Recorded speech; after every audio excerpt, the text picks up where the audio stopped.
In the world of high finance, trust is the ultimate currency. Between 2019 and 2022, few commanded more trust than Sam Bankman-Fried and his cryptocurrency empire, FTX. In a digital gold rush defined by volatility and risk, FTX positioned itself as an island of stability. It wasn't just another exchange. It was the future of finance, built on a foundation of genius, transparency, and a philosophy of effective altruism. The face of this new era was Sam Bankman-Fried, or SBF. With his casual attire and intellectual demeanor, he didn't look like a typical Wall Street titan. He looked like one of the people, a visionary who wanted to use wealth to solve the world's biggest problems. He spoke with lawmakers about the need for sensible regulation, assuring them he wasn't trying to escape oversight, but to build a better, safer market. This narrative was incredibly effective. Giants of venture capital, like Sequoia and BlackRock, poured billions into the company, catapulting its valuation to an astonishing $32 billion. Celebrities endorsed it, bringing FTX into the mainstream. Millions of ordinary people, from seasoned traders to first-time investors, trusted the message. They deposited their life savings, believing their money was secure. They believed FTX was different. It was safe. The truth, however, was a carefully constructed illusion. Behind the curtain of public relations and political influence, a different reality was unfolding. What customers and investors didn't know was that FTX was operating a colossal fraud from within. The public-facing exchange was merely a facade. The real engine was a secret backdoor, one that allowed Sam Bankman-Fried to siphon billions of dollars in customer funds directly into his privately owned trading firm, Alameda Research. This wasn't a temporary loan or a standard business practice. It was a systematic diversion of more than $8 billion of other people's money. These funds were not held in reserve or used to support customer trades. Instead, they were used as a personal piggy bank for Bankman-Fried and his inner circle. They used it to cover billions in trading losses at Alameda, to make wildly speculative venture capital bets, and to purchase hundreds of millions of dollars in luxury real estate in the Bahamas. A significant portion of this money was also funneled into the political arena. Over $100 million in customer funds were donated to political campaigns, a strategic move designed to buy influence and shape cryptocurrency legislation in FTX's favor. The goal was to build a regulatory moat around the company, cementing its dominance while shielding its fraudulent activities from scrutiny. To keep this massive scheme hidden, Bankman-Fried orchestrated a sophisticated cover-up. He instructed his top executives to alter the company's core software. A special line of code was written to grant Alameda Research an almost unlimited line of credit, effectively allowing it to withdraw customer money from FTX with no questions asked and no collateral required. This feature was hidden from auditors, investors, and even most employees. The deception ran deep. Financial statements were falsified to hide the gaping hole in FTX's balance sheet. When auditors or lenders asked questions, they were given misleading information. The entire operation was designed to project an image of financial health, while the company was, in reality, completely insolvent. But even the most elaborate lies eventually crack under pressure. Inside FTX's lavish Bahamas headquarters, some employees started noticing red flags. Nishad Singh, the head of engineering and a key member of Bankman-Fried's inner circle, was one of the first to grasp the full scale of the disaster. While reviewing the company's finances, he discovered the multi-billion-dollar deficit, the hole left by the funds diverted to Alameda. He confronted Bankman-Fried, expecting alarm, a plan, or perhaps remorse. Instead, the response was disturbingly calm. Bankman-Fried acknowledged the problem, but described it as manageable. His primary concern wasn't the missing $8 billion, but the risk that if the truth got out, people would freak out. The priority was not to fix the problem, but to continue concealing it. For a time, they succeeded. The house of cards finally came crashing down in November 2022. A leaked balance sheet from Alameda Research raised public alarm about its financial health and its deep, incestuous ties to FTX. Panic spread like wildfire. Fearing the worst, customers rushed to withdraw their funds all at once, creating a digital bank run. But the money wasn't there. FTX had promised its users that their deposits were safe and available for withdrawal at any time. This was the fundamental promise of the exchange. Yet, when customers came to collect, the vaults were empty. The billions they had deposited had been spent by Alameda.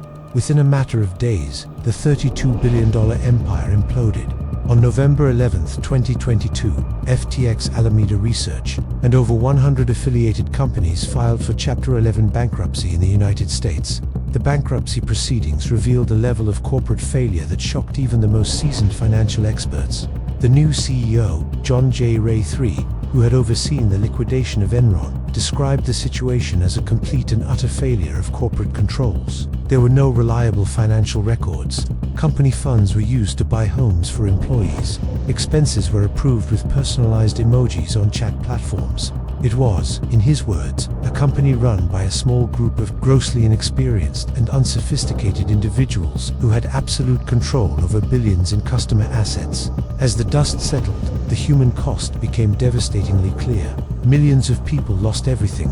Their trust had been betrayed, their savings wiped out in an instant. The fallout triggered a crisis of confidence across the entire cryptocurrency industry, erasing hundreds of billions of dollars in market value and leaving a permanent scar on the promise of decentralized finance. The legal system moved swiftly. Sam Bankman-Fried was arrested in the Bahamas and extradited to the United States to face justice. He was charged with a litany of financial crimes. His top lieutenants, including Caroline Ellison, Nishad Singh, and Gary Wong, pleaded guilty and agreed to cooperate with prosecutors, testifying against their former boss. Their testimony painted a damning picture of greed, arrogance, and deliberate deception. They described how Bankman-Fried directed them to lie to investors, falsify documents, and build the secret software backdoors that made the fraud possible. The defense team tried to portray him as a well-intentioned but overwhelmed entrepreneur who made mistakes in a fast-moving industry. Prosecutors, however, presented a different narrative. This was not a story of mismanagement or a business that grew too fast. It was, they argued, one of the largest financial frauds in American history, a clear-cut case of old-fashioned embezzlement, repackaged with the complex language of cryptocurrency to conceal simple theft. After a month-long trial in a Manhattan federal court, the jury needed only a few hours to reach a verdict. Sam Bankman-Fried was found guilty on all 7 criminal counts, including wire fraud, securities fraud, and conspiracy to commit money laundering. In March 2024, the final chapter of his downfall was written. A federal judge sentenced him to 25 years in prison and ordered him to forfeit $11 billion.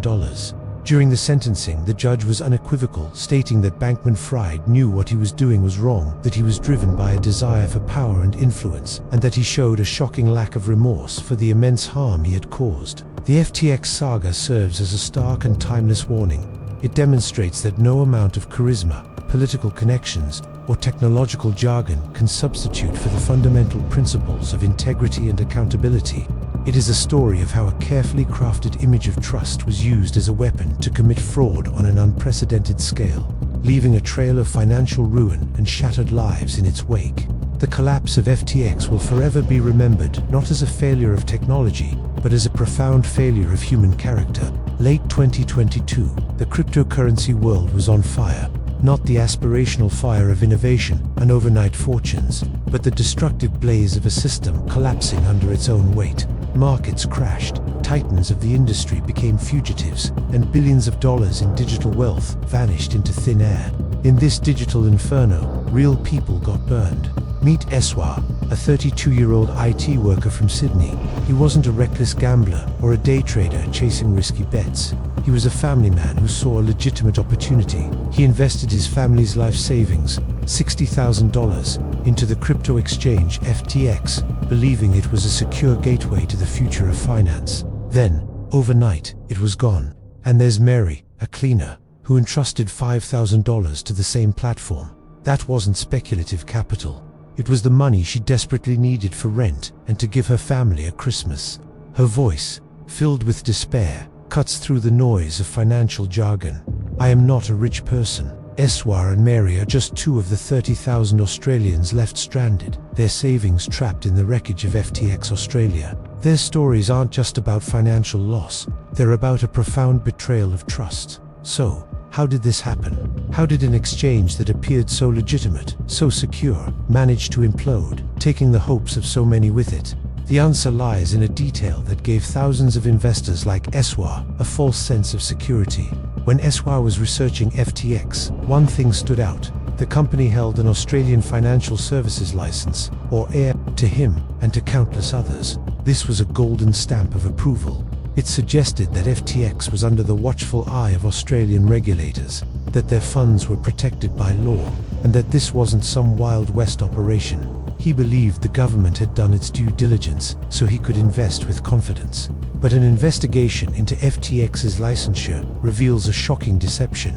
FTX didn't go through the rigorous multi-year process of applying for and being granted a new financial services license. Instead, they used a shortcut. They simply bought a small, existing Australian company that already held a license.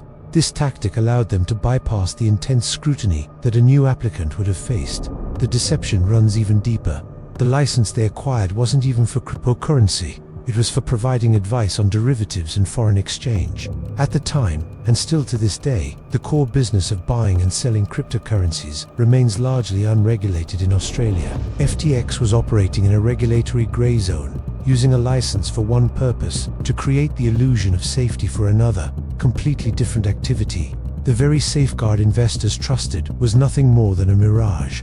In the aftermath of the collapse, the hunt for answers and for money began. Inside the offices of Cordamentha, administrators appointed to handle the Australian arm of FTX, a painstaking process was underway. Teams of forensic accountants and legal experts began scouring the digital remains of the local branch, tracing transactions and trying to piece together a financial puzzle designed to be confusing.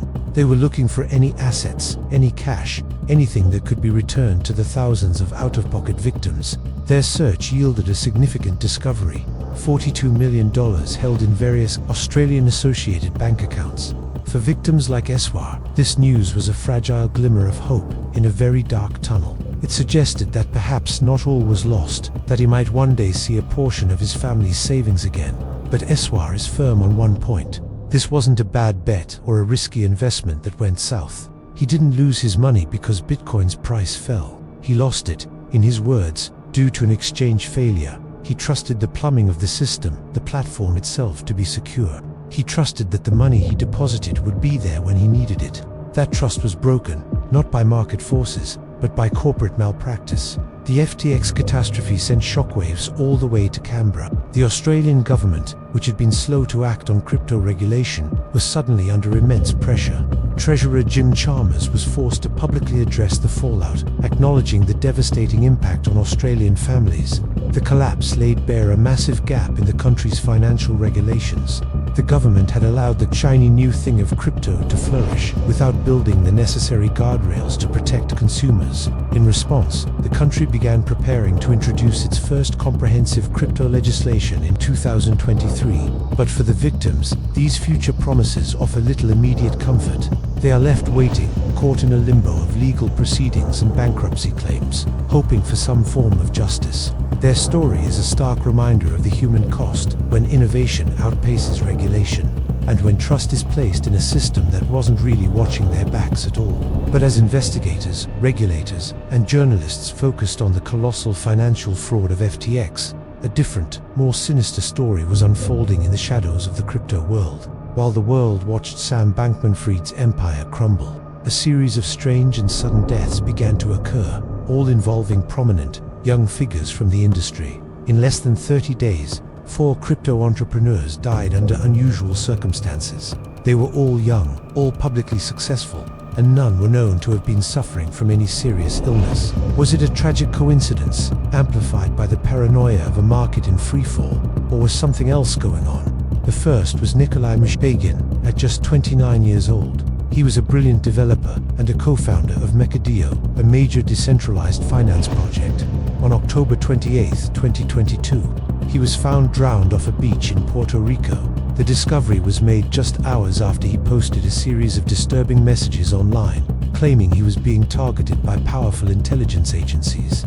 He wrote of fears for his life, hinting at a vast conspiracy. Local authorities quickly pointed towards potential mental health struggles, a narrative that sought to explain his fearful posts. Yet, unsettling questions lingered. When his body was recovered, he was fully clothed, and his wallet was still on his person, which seemed inconsistent with a typical drowning or robbery. The case left a cloud of ambiguity. The silence that followed was short-lived. Just a few weeks later, the deaths accelerated. In Spain, Javier Biosca, a 50-year-old crypto figure accused of orchestrating a massive Ponzi scheme worth nearly $1 billion, fell to his death from a fifth-floor balcony. His case was already entangled with allegations of involvement with organized crime. Reports suggested he feared retaliation from powerful criminal groups who had lost money in his alleged scheme. His death was officially ruled as suicide, but for those following the case, it felt like a convenient end to a complicated story. The very next day, the news hit even closer to the mainstream crypto industry.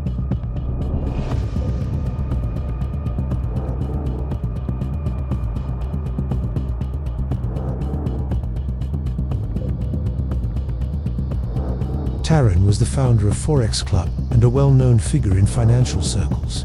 The crash was strange enough on its own, but one detail made it even more mysterious. Another passenger who was scheduled to be on that same flight had reportedly cancelled at the very last minute. This string of deaths occurred against the dramatic backdrop of FTX's final days. At the same time, Sam Bankman-Fried was navigating the collapse of his exchange, giving a series of bizarre interviews and preparing for what seemed inevitable. Legal observers were quick to point out a crucial piece of timing. Bankman-Fried was arrested in the Bahamas just one day before he was scheduled to give sworn testimony to the United States Congress. That testimony could have revealed damaging information about his business partners, his political connections, and the inner workings of his empire. So, were these 4 deaths and the arrest of crypto's biggest star all connected? Or were they simply a series of unrelated tragedies, their significance magnified by the chaos of a historic financial collapse? It's a question that has haunted the crypto world ever since. No court has ever established a link between these events. No official investigation has ever proven any kind of coordinated effort or foul play. And today, we are left with no definitive answers. All that remains is a pattern. A disturbing pattern that raises profound questions about the hidden dangers lurking in the world of high-stakes, unregulated finance. It's a reminder that in the shadows of immense wealth and power, not every story gets a clear conclusion. Some truths are revealed in spreadsheets, bankruptcy filings, and courtroom testimony, but other truths may remain forever buried in silence. Thanks for watching. If you found this investigation insightful, please like, share, and subscribe to FCE for more deep dives.